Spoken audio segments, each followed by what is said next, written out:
हजरत Musab इब्न उमैर को देखो, बड़े बाप का बेटा है, खुशहाल घराने का लड़का है, पहनने और ओढ़ने का इतना शौकीन है कि पूरे मक्का में इससे ज़्यादा खूबसूरत कपड़ा कोई पहनने वाला नहीं है। जो खुशबू मुसअब इब्न उमैर लगा ले पूरे मक्का में वो खुशबू लगाने वाला कोई नहीं है। कि वो मुसअब इब्न उमैर जिसके कपड़े की मिसालें दी जाती थी, जिसकी खूबसूरती की मिसालें दी जाती थी, वो मुसअब इब्न उमैर जब ग़ज़वे उहद में शहीद हुए हैं तो हदीस के अल्फाज हैं, सही मुस्लिम की रिवायत है, मा तरक इल्ला नमरा, मुसअब ने कोई प्रॉपर्टी नहीं छोड़ी, कोई मकान नहीं छोड़ा, कोई दौलत नहीं छोड़ी, एक चादर उनके बदन पे थी, बस वो चादर छोड़ के वो दुनिया से। ला तज़ूलु क़दमा इब्न आदम मिन इंद रब्बिही यौमल क़ियामा, क़यामत के दिन इंसान अपनी जगह से हिल भी नहीं पाएगा जब तक वो 5 सवालों का जवाब न दे दे। उन 5 सवालों में एक सवाल ये भी किया जाएगा, वअन शबाबिही फ़ीमा अबला, मेरे बंदे तूने अपनी जवानी को कहाँ गुजारा, तेरा जिंदगी का सबसे खूबसूरत दौर जवानी का दौर कहाँ गुजरा, तू जवानी का हिसाब दे दे। मेरे प्यारे नौजवान साथियों, फैशन के पीछे भागने वालों, औरत के पीछे भागने वालों, म्यूजिक और संगीत और गाने के पीछे भागने वालों, मेरे नौजवान साथियों, जिंदगी इतनी हकीर नहीं है जिसको इन हकीर चीज़ों के पीछे बर्बाद कर दिया जाए। हम मुसलमान हैं, हम मोमिन हैं और हमारी ज़िंदगी का एक मकसद है, और वो मकसद क्या है? हम अल्लाह को राज़ी करने के लिए दुनिया में आए हैं। हमें अल्लाह ने इसलिए पैदा किया है ताकि हम अल्लाह को राज़ी करें। अपनी ज़िंदगी के मकसद को पहचानो मेरे भाई। हम अपनी दुनिया में, अपनी ज़िंदगी में जो चीज़ें अपने मकसद में अपने काम को करना बंद कर दें, हम उन्हें रद्दी की टोकरी में डाल देते हैं, उन्हें कबाड़ में डाल देते हैं। अपनी ज़िंदगी को कबाड़ मत बनाओ। ये ज़िंदगी अल्लाह की अमानत है, ये जवानी अल्लाह की अमानत है, इसको सही जगह इस्तेमाल करो। हज़रत मुसअब इब्न उमैर को देखो, बड़े बाप का बेटा है, खुशहाल घराने का लड़का है, पहनने और ओढ़ने का इतना शौकीन है कि पूरे मक्का में इससे ज़्यादा खूबसूरत कपड़ा कोई पहनने वाला नहीं है। जो खुशबू मुसअब इब्न उमैर लगा ले पूरे मक्का में वो खुशबू लगाने वाला कोई नहीं है। इतना शौकीन है, इतना खूबसूरत है। मुसअब इब्न उमैर के कानों में मुहम्मदुर रसूलुल्लाह के दीन की दावत पहुँचती है, इस्लाम का पैगाम पहुँचता है। मुसअब इब्न उमैर इस्लाम कबूल कर लेते हैं, कलमा पढ़ लेते हैं। हालांकि उनको पता है कि कलमा पढ़ने के बाद और इस्लाम लाने के बाद हो सकता है कि मेरी ये ऐशो आराम की ज़िंदगी छिन जाए, हो सकता है ये खूबसूरत कपड़े मेरे बदन से जुदा कर दिए जाएं, हो सकता है ये मेरे माँ बाप मुझे अपने घर से निकाल दें। सारी चीज़ें जानने के बावजूद ईमान जो होता है ना, वो इंसान को रिस्क टेकर बना देता है। इंसान रिस्क ले लेता है।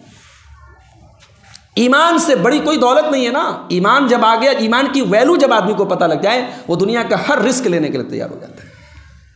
मुसअब इब्न उमैर इस्लाम ले आए, छुप छुप के नमाज पढ़ते हैं। अल्लाह अकबर। अल्लाह का शुक्र अदा करो, कम से कम हमें वो दिन तो नहीं देखने पड़ रहे हैं ना कि हमें छुप के नमाज पढ़नी पड़े। साहबा ने वो दौर देखा है जब उन्हें छुप के नमाज पढ़नी पड़ती थी। कोई देख न ले, कोई देख लेगा तो हमें सताएगा, हमें तकलीफ देगा, मेरे माँ बाप को ना पता चल जाए। मुसअब इब्न उमैर छुप छुप के नमाज़ें पढ़ते हैं। आज मस्जिदें खुली हैं, हय्या अला सलाह की आवाज़ आ रही है और हम नमाज पढ़ने नहीं जाते मेरे भाइयों। क्यों नहीं जाते? हम अपनी गद्दियों पे बिजी हैं, अपने कारोबार में बिजी हैं, अपनी तिजारत में बिजी हैं। ऐसी तिजारत पर अल्लाह की लानत हो जो हमें नमाज से रोक दे। ऐसे कारोबार पर अल्लाह की फटकार हो जो हमें अल्लाह के जिक्र से रोक दे। ऐसी तिजारत में अल्लाह कभी बरकत नहीं दे सकता। अल्लाह के नेक बंदे वो होते हैं, रिजालुन ला तुल्हीहिम तिजारतुन वला बैउन अन ज़िक्रिल्लाहि व इक़ामिस सलाह। उनकी तिजारत और उनका कारोबार उनको अल्लाह के जिक्र से गाफिल नहीं करता। मुसअब इब्न उमैर छुप के नमाज पढ़ रहे हैं। उनके ख़ानदान के एक आदमी ने देख लिया, जाके उनकी माँ को बता दिया। घर आए, माँ बाप ने कैद कर लिया, घर से नहीं निकलना है तुझे, तू साबी हो गया, तूने मोहम्मद का दीन कबूल कर लिया। हजरत मुसअब इब्न उमैर का घर से निकलना बंद। मुसअब इब्न उमैर को पता चला कि अल्लाह के नबी के सहाबा का एक ग्रुप हबशा जा रहा है। यहाँ नमाज पढ़ने पे मुश्किल है, यहाँ दीन पर अमल करने पे पाबंदी है, लोग मक्का छोड़ के हफ्शा जा रहे हैं। मुसअब इब्न उमैर एक दिन घर से भाग गए, हफ्शा चले गए। फिर हफ्शा से फिर वापस आए मक्का, फिर अपने नबी के साथ रहने लगे। एक दिन अल्लाह के नबी के पास आए तो मुसअब के बदन पे एक मामूली सा चमड़े का कपड़ा था, फटा पुराना पैवन लगा चमड़े का कपड़ा था। अल्लाह के नबी ने अपने सहाबा से कहा, ज़रा इस इंसान को देखो, अल्लाह और उसके रसूल की मोहब्बत में इस इंसान ने अपनी ज़िंदगी की कितनी चीज़ें गंवा दी। ये वही आदमी है जो सबसे खूबसूरत कपड़े पहनता था, जिसका लाइफ स्टाइल सबसे हाई फाई था, आज एक मामूली कपड़े में ये है। ज़रा इस इंसान को देखो, अल्लाह और उसके रसूल की मोहब्बत इस इंसान के अंदर थी। फिर वही मुसअब इब्न उमैर, अल्लाह के नबी उनको एक और जिम्मेदारी सौंप देते हैं। मदीना के 12 लोग अल्लाह के नबी के पास आकर के मिना में इस्लाम कबूल करते हैं और वो अल्लाह के नबी से रिक्वेस्ट करते हैं, गुजारिश करते हैं कि अल्लाह के नबी आप अपना कोई सफ़ीर हमें दे दें, कोई मुबल्लिग दे दें जो हमें इस्लाम की तबलीग करे, जो नमाज का तरीक़ा सिखाए, जो कुरान पढ़ाए।